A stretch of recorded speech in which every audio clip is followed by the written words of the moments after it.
मित्रांनो, मी बहार सूर्यवंशी.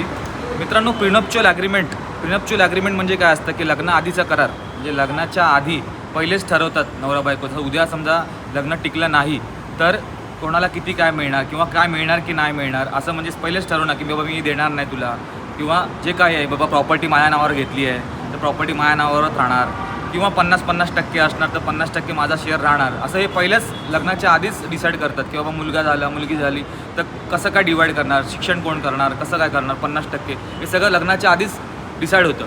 पण हे जे आहे ते अजून भारतामध्ये ग्राह्य झालेलं नाही आहे. हे भारताच्या बाहेरच्या देशामध्येच इम्प्लिमेंट झालेलं आहे, पण इथे झालेलं नाही. पण तरीसुद्धा तुम्ही वडीलधाऱ्या माणसांना घेऊन जेव्हा लग्नाची बोलणी करता त्यावेळेला हे सगळं करारामध्ये लिहून घेऊ शकता की बाबा आज आम्ही हुंडा घेत नाही आहोत तर उद्या चालून पोटगीसुद्धा देणार नाही. हे सगळं लिहून घ्यायचं त्याच्यामध्ये, की जेणेकरून दोघांची पण, भले तो पुरुष असो किंवा स्त्री असो, दोघंही ह्याच्यामध्ये कचाट्यामध्ये अडकणार नाही. आणि कसंही लाईफ पुढे पुढे अशीच ड्रॅग होत जाते, ह्याच्यामध्ये संपून जाते.